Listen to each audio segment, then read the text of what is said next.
Komunikasi untuk pengembangan masyarakat. Jadi, ya itu, dari judulnya saja Anda sudah tahulah mau kemana pergi mata kuliah ini. Kalau mata kuliah Pak Lala itu lebih berbicara pada bagaimana apa namanya itu sosio eko digital itu dibangun, kita lebih mikro, Kita berbicara soal bagaimana memproduksi audio visual dan audio itu untuk pengembangan masyarakat. Itu yang kita lihat. Jadi dosennya ada beberapa orang. Ini saya, Anda tentu tahu saya menjadi koordinator mata kuliah ini. Nama saya Juara Lubis. Di sana ada Profesor Sumarjo. Kemudian ada Ibu Ana Fathia. Kemudian ada Pak Bayu. Kemudian untuk praktikum, Anda akan ditemani oleh 5 orang ini. Praktikumnya itu dikoordinir oleh Pak Bayu, dan yang menjadi pasukannya adalah Pak Lukman Hakim, Pak Rajib Gandhi, Ibu Raisita, dan Saudara Ahmad Aulia Arsyad. Yang menangani praktikum ini adalah orang-orang yang sangat terampil dalam mempergunakan TIK. Paling sedikit Lukman, Rajib, dan Arsyad, ini yang 3 ini adalah orang-orang yang tadinya adalah kru di Green TV. Jadi mereka sangat akrab dengan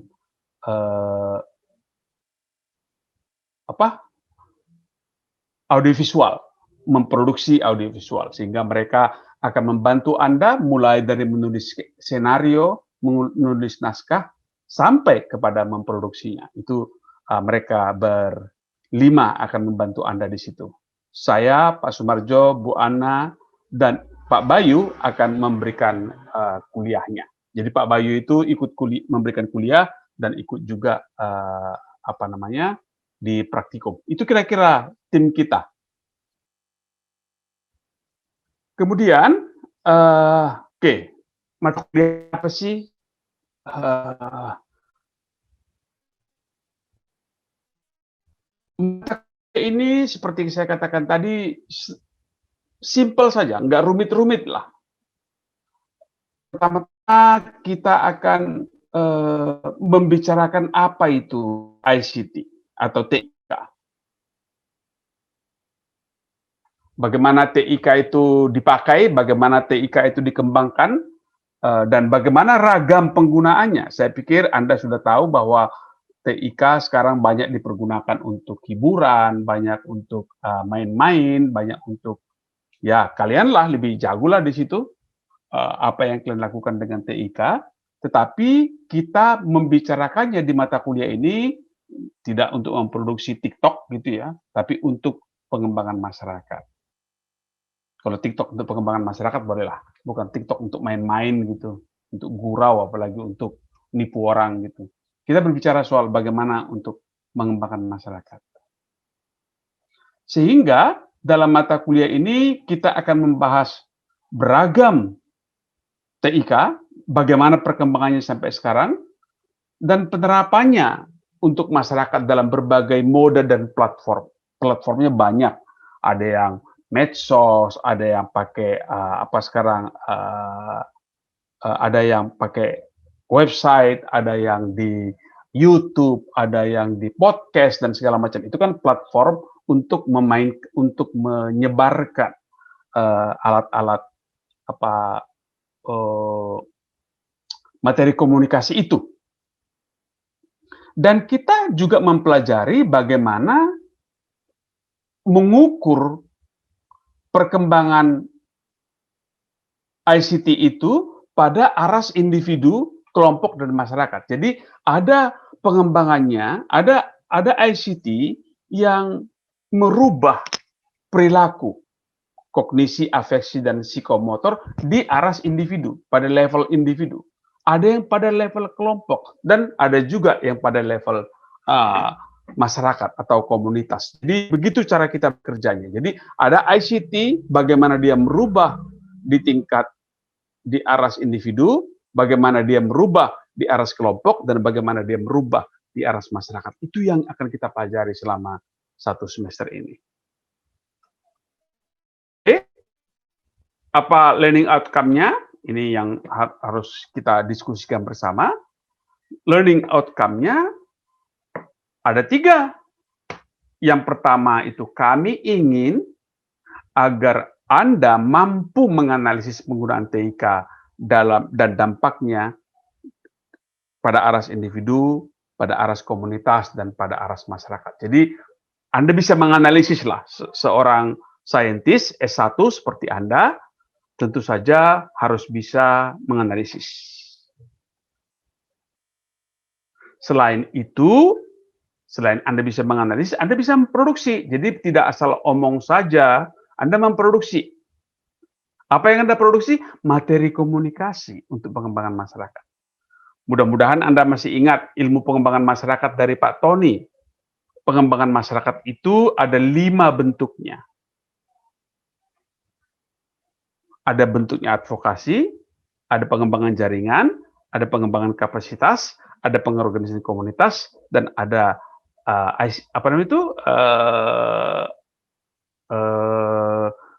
tentang pengelolaan informasi, KIA, Communication, Information, and apa itu lagi? Kok lupa saya. Ya itulah informasi. Bagaimana itu kita mainkan, itu Anda akan memproduksi. Barangkali kawan-kawan, kalau Anda berminat pada advokasi untuk contohnya konflik agraria, Anda mau bikin advokasi untuk itu. Advokasinya bagaimana bentuknya? Oh, saya mau bikin video untuk advokasi. Selain itu, saya mau bikin siaran radio untuk advokasi. Monggo, silakan. Itu artinya kelompok Anda sedang memproduksi materi komunikasi untuk advokasi. Oh, saya mau bikin barang audiovisual untuk pengembangan jaringan, untuk pemasaran, agar pemasaran tidak hanya di lingkar-lingkar itu saja, harus meluas ke tempat lain. Maka Anda sedang melakukan pengembangan jaringan. Oh, saya mau bikin pengembangan bahan ICT untuk pelatihan, maka itu adalah pengembangan jaringan. Ada juga Anda membuat bahan audiovisual untuk bagaimana membentuk kelompok, bagaimana membentuk agar kelompok itu dinamis. Maka itu Anda sedang membuat video untuk pengorganisasian komunitas. Ada juga untuk penyebaran informasi, bagaimana ini menyebarkan informasi dengan baik untuk KIA, Communication, Information, and Education. Itu bisa Anda lakukan di situ. Dan tentu saja sebagai orang yang lulus SKPM, Anda harus mengerjakannya dengan jujur, kritis, menumbuhkan kepemimpinan dalam kelompok Anda harus komunikatif. Anda harus berpihak pada kelompok marginal. Jadi ini sekali lagi, sebagai orang SKPM, orang yang kita layani itu terutama adalah kelompok-kelompok yang tidak bisa bersaing dalam sering kalah bersaing, begitulah. Sehingga kita akan membahas nanti satu minggu, satu waktu tentang digital inequality. Digital inequality itu artinya adalah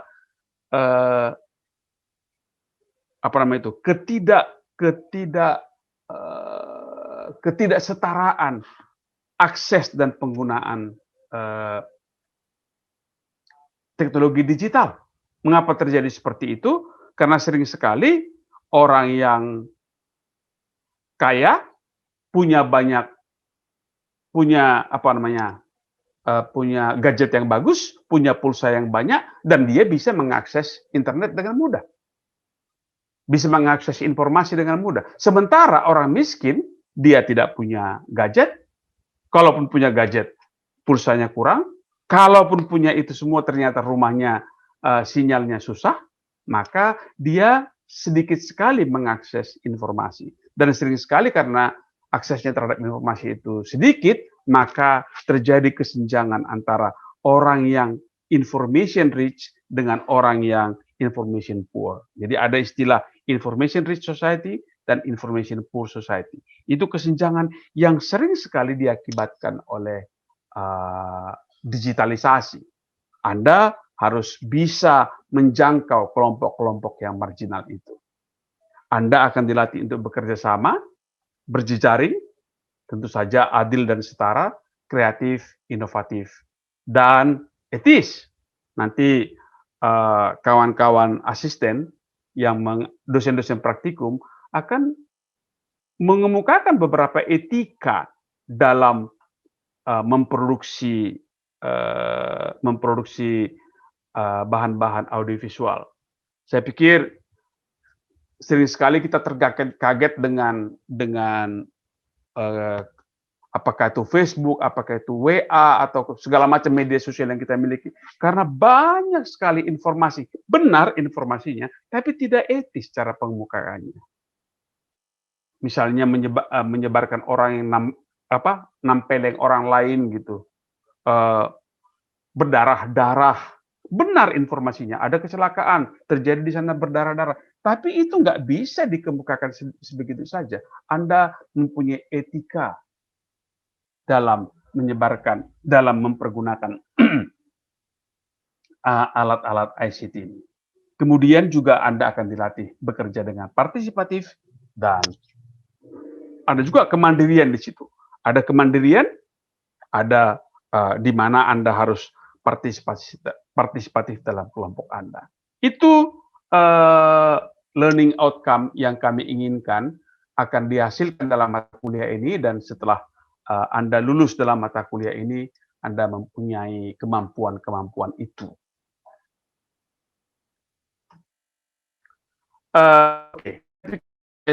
Dulu di sini saya ingin Anda berkomentar tentang mata kuliah ini.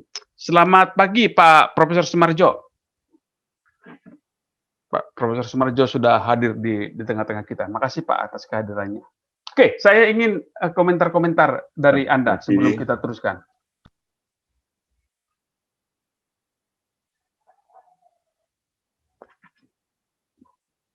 Nggak ada komentar?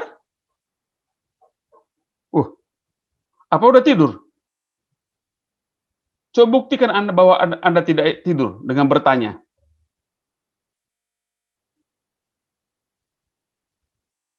Pak, mohon maaf izin bertanya, Pak. Nama Oke. saya Imam. Baik. Saya hendak bertanya terkait outcome dari mata kuliah ini. Apakah ada isu khusus yang sekiranya akan diprioritaskan gitu sebagai produk atau keluaran dari mata kuliah ini? Dalam artian, apakah itu pengembangan desa atau pemberdayaan perempuan, atau ini mata kuliah secara general memberikan pemahaman terkait penggunaan ICT untuk masyarakat? Makasih, Pak. Makasih Imam. Pertanyaanmu bagus.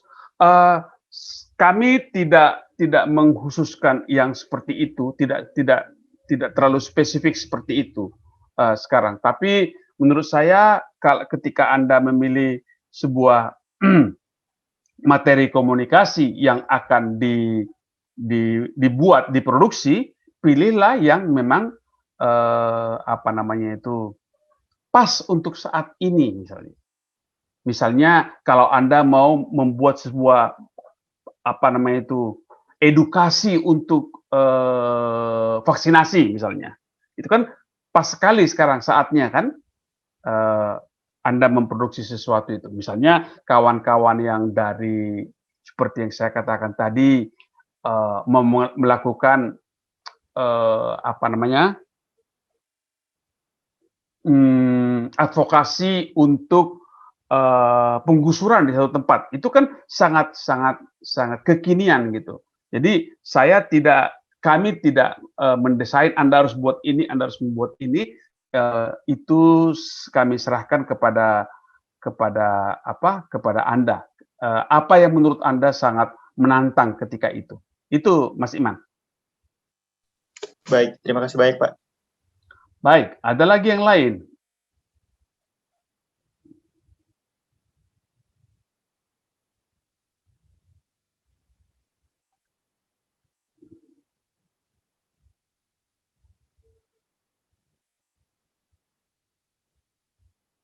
Tidak ada? Oke, saya akan teruskan. Nanti saya akan berhenti lagi di tengah-tengah. Ini urutan mata kuliahnya. Jadi hari ini kita berdiskusi tentang ruang lingkup. Jadi kita berbicara apa itu TIK, kemudian masyarakat secara jelas lah, dan bagaimana kuliah ini akan kita lakukan, kontrak perkuliahan. Nanti kita akan bahas kontrak perkuliahan. Lalu minggu kedua nanti saya akan berbicara tentang karakteristik TIK dan penggunaannya. Bagaimana penggunaan TIK di Indonesia saat ini. Ini tentu saja perkembangannya luar biasa. Selain perkembangannya luar biasa, dan itu sudah masuk kemana-mana. Jadi saya mencoba membanding-banding dengan negara-negara lain. Indonesia itu tidak jauh ketinggalan dengan negara-negara lain yang sedang berkembang di Indonesia. Tapi jangan bandingkan dengan Singapura lah ya. Singapura yang cuma sebesar lebih kecil dari Jakarta. Jangan dibanding dengan itu. Tapi kita cukup bergembira bahwa TIK itu sangat pesat penggunaannya di Indonesia, dan kota dan desa itu berkembang dengan sangat baik. Memang di kota masih lebih banyak dibanding dengan di desa, tapi tidak jauh bedanya. Kemudian pada minggu berikutnya kita akan berbicara soal ragam teknologi komunikasi digital. Ada yang audio, ada yang visual, ada yang audiovisual, itu yang kita bicarakan. Kemudian kita akan bicara soal literasi dan budaya digital. Ini menjadi persoalan. Mengapa saya katakan ini persoalan? Karena kita bisa menggunakan berbagai teknologi digital, tapi literasinya sangat rendah. Kita bisa akses, tapi yang ke atasnya nanti kita akan bicarakan itu apa literasi digital. Kita akan lihat bahwa kita baru bisa mengakses dan langsung share. Padahal share itu harusnya pada tahap kelima gitu. Tidak bisa lompat dari tahap 1 langsung share. Itu kita lompati. Kita belum paham apa isinya, itulah banyak hoax. Kita belum paham apa isinya, kita langsung share karena kita lihat isinya seru. Ini menurut saya akan kita bicarakan ketika kita bicara literasi dan budaya digital. Dan kemudian akan berbicara soal dampak TIK terhadap pengembangan individu dan keluarga, dan dampak TIK terhadap perkembangan masyarakat. Ini Profesor Sumarjo akan berbicara soal ini, karena Profesor Sumarjo itu banyak melakukan riset tentang penggunaan TIK. Banyak mahasiswanya juga meneliti soal itu, dan buku Pak Sumarjo namanya Cyber Extension itu menunjukkan bagaimana TIK itu dipergunakan untuk penyuluhan pertanian. Kita akan membahas itu dalam 2 kali pertemuan nanti. Kemudian kita akan berbicara soal yang saya katakan tadi, TIK dan digital inequality. Kita tidak boleh membiarkan teknologi informasi justru memperluas kesenjangan sosial gitu. Teknologi harus kita pergunakan untuk mendekatkan, untuk mengisi gap antara kaya dan miskin. Itu kita bahas di situ. Kemudian kita akan mempelajari mulai itu yang tadi ya, ada 5, kalau Anda ingat mata pelajaran Pak Tony, ada advokasi, ada pengembangan jaringan, ada pengembangan kapasitas, ada KIE, Communication, Information, dan Education, ada pengembangan apa namanya itu, pengembangan pengorganisasian komunitas. Itu akan kita bahas satu persatu. Bagaimana membuat TIK untuk masing-masing aksi pengembangan masyarakat itu. Nanti Pak Bayu akan berbicara soal advokasi. Mengapa Pak Bayu kita minta? Karena Pak Bayu banyak berbicara, meneliti soal bagaimana tersisihnya orang-orang dari dalam pengelolaan sumber daya alam. Saya pikir sangat strategis untuk kita berbicara soal advokasi ketika kita berbicara pengelolaan sumber daya alam. Jadi Pak Bayu nanti akan berbicara soal TIK untuk advokasi, kemudian nanti Ibu Ana akan berbicara untuk TIK, ini mesti Pak Bayu juga, TIK untuk pengembangan jaringan, kemudian ada TIK untuk pengembangan kapasitas, itu akan oleh Bu Ana, dan TIK untuk pengorganisasian komunitas. Bagaimana menggunakan TIK untuk pelatihan, bagaimana TIK untuk kesetaraan gender, itu akan dibahas oleh Ibu Ana nanti. Lalu kita juga akan berbicara soal TIK dan KIE. KIE itu komunikasi, informasi, dan edukasi. Bagaimana mengelola informasi, itu kita akan bicarakan. Lalu pada minggu-minggu terakhir, kita akan berbicara strategi untuk pengembangan TIK dan evaluasi TIK untuk pengembangan masyarakat. Bagaimana sih mengevaluasi sebuah video bagus atau tidak? Itu akan kita pelajari. Video ini bagus, video ini tidak bagus gitu. Apakah soal warnanya saja? Apakah soal sudah ada di situ cowok ganteng sama cewek cantik sudah bagus? Ada cara untuk mengevaluasi itu. Ada untuk menguji communication material. Itu yang akan kita lakukan di minggu-minggu terakhir. Jadi kita tahu cara mengujinya. Ada metode untuk menguji materi komunikasi itu. Itu bahan kuliah kita. Ini masih draft. Kalau menurut Anda ada yang perlu ditambahkan, kita masih terbuka untuk menambahkannya. Karena itu saya stop share dulu. Kalau ada komentar dari Anda, silakan.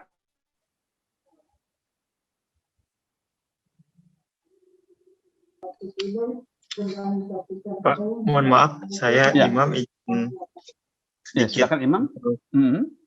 Merekomendasikan Pak terkait studi kasus pembelajaran nanti. Saya merekomendasikan alangkah baiknya untuk juga menambahkan konteks seperti smart village atau sistem pelayanan digital di tingkat desa atau di tingkat kampung gitu Pak. Ya. Mungkin salah satu studi kasusnya ada di Banyuwangi dan beberapa tempat lain, tapi itu belum terinklusi secara masif di desa-desa, padahal itu potensinya sangat besar gitu, seperti smart city yang sudah lebih dahulu prominent gitu di kota-kota. Terima kasih Pak. Ya, makasih Imam. Saya tidak tahu, itu sudah kita bicarakan, kita sudah tangkap. Namun saya nggak tahu, Pak Lala katanya mengangkat itu. Saya nggak tahu apakah ini kan mata kuliah ini ada 3 yang dekat-dekat gitu. Sehingga kita mencoba sedemikian rupa agar tidak terjadi tumpang tindih. Nanti kita akan bicarakan mau di mana dibuat kayak smart village, smart city, dan segala macam. Itu konsep-konsep itu kita tahu itu, kita tangkap itu. Makasih, Mang. Baik, terima kasih Pak. Baik, ada lagi? Ini jangan cuma Imam saja, pesertanya ada 80 ini mahasiswanya, sehingga kalau cuma imam yang bicara nanti kurang berkeadilan. Bapak izin bertanya. Ya, silakan. Ini Siapa namamu kawan? Namira Namira, di mana kamu? di Jambi, Bapak. Di Jambi. Oke, silakan Namira. Lingkupnya pembelajaran ini tuh kita tuh nanti outputnya itu bikin media pembelajaran untuk pengemas sendiri atau apa ya pemanfaatannya gitu loh, Pak. Gimana, Pak? Ya, makasih Namira. Yang akan Anda produksi adalah produk audiovisual, itu bisa berupa video, bisa juga video plus katakanlah kayak majalah udara gitu ya. Majalah udara tahu ya majalah udara itu? Majalah udara itu sebuah rangkaian siaran untuk radio gitu. Bisa saja yang semuanya bertujuan untuk pemberdayaan masyarakat. Oke, jadi nanti kita akan tahu itu bahwa untuk itu perlu analisis masyarakat kan. Misalnya Anda lihat, Namira di Jambi melihat misalnya bahwa di kebun sawit di Jambi ternyata wanita itu belum setara dengan pria misalnya. Misalnya Anda mengamati, saya nggak tahu di Jambi ya, misalnya Anda melihat bahwa wanita itu ikut bekerja di perkebunan, tapi namanya tidak tercantum di perkebunan, sehingga statusnya nggak jelas gitu. Maka Anda bisa membuat sebuah serangkaian acara, serangkaian program untuk pemberdayaan perempuan pekerja perkebunan. Anda bikin video, Anda bikin katakanlah poster dalam bentuk digital yang akan diedarkan di WhatsApp grupnya wanita-wanita di Jambi supaya wanita itu lebih berdaya. Begitu konsepnya. Jadi video ataupun poster ataupun bahan podcast yang akan kalian produksi adalah untuk yang tadi itu. Apakah itu untuk advokasi? Apakah itu untuk pengembangan jaringan? Apakah itu untuk untuk pengembangan kapasitas? Apakah itu untuk advokasi? Silakan saja gitu. Yang pasti kalian memproduksi bahan audiovisual. Bukan hanya satu bentuk, bukan harus video gitu. Barangkali ada drama radio gitu kan? Ada apa tuh? Zaman kami dulu dengan Pak Marjo, drama radio itu sangat populer. Tapi sekarang mengapa tidak? Podcast bisa banyak menjadi populer sekarang kan? Tetap dia bentuknya adalah audio, tapi bukan di radio lagi dimainkan. Audio tapi dimainkan di podcast. Audio tapi dimainkan di platformnya bukan radio konvensional. Platformnya bisa saja di WA. Bisa saja platformnya di podcast. Itu kan platformnya bisa beda-beda. Gitu, Namira. Baik, Pak. Makasih. Oke, ada lagi? Pokoknya kreatiflah memproduksi. Gitu.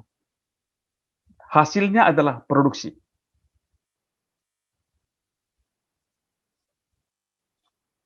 Oke, kalau tidak ada, saya mau teruskan sedikit lagi. Nanti kita diskusikan lagi ya.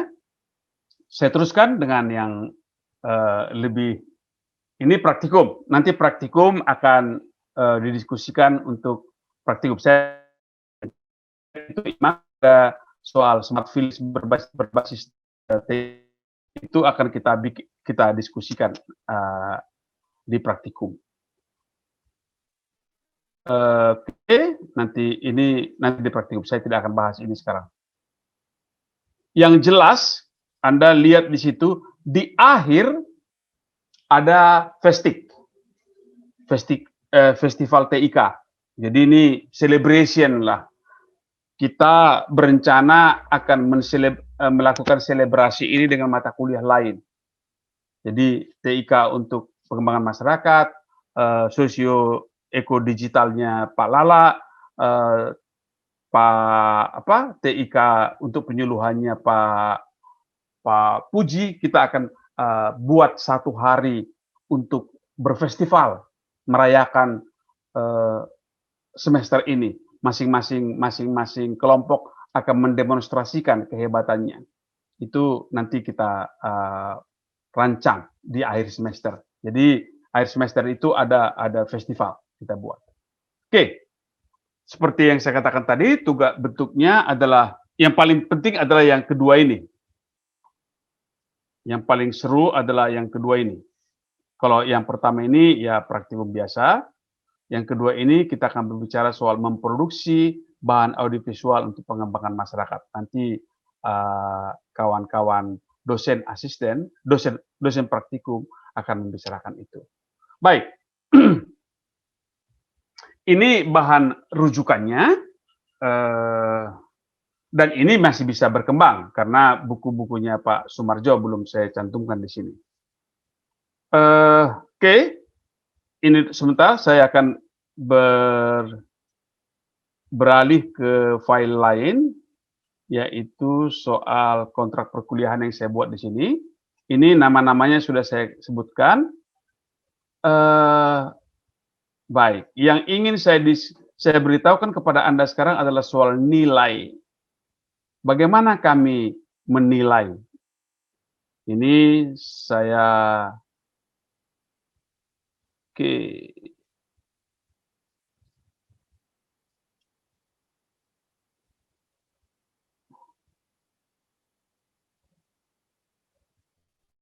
Anda bisa lihat di sini bahwa nilai yang kita buat sedikit bagaimana ini? Sorry.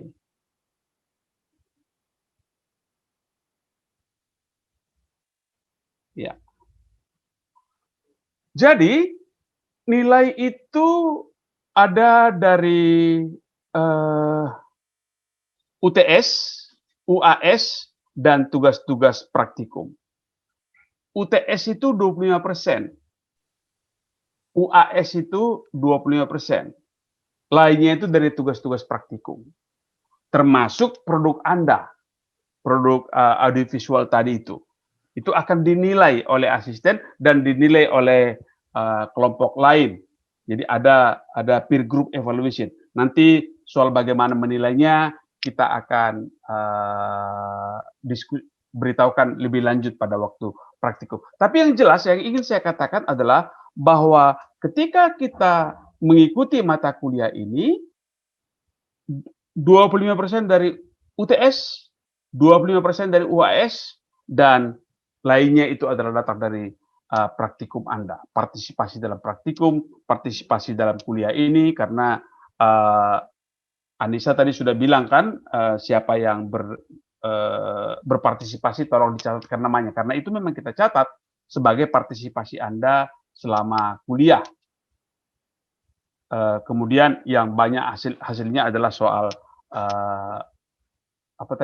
proyek Anda. Dan setelah itu biasalah, ini sudah standar di IPB bahwa Anda bisa dapat A, B, dan segala macam. Ini apanya? Ini standarnya. Lebih besar dari A itu lebih besar dari 80 dan segala macam. Ini sudah standar lah. Ini saya pikir kita terapkan di semua mata kuliah di SKPM. Itu dulu. Silakan kalau ada yang mau bertanya.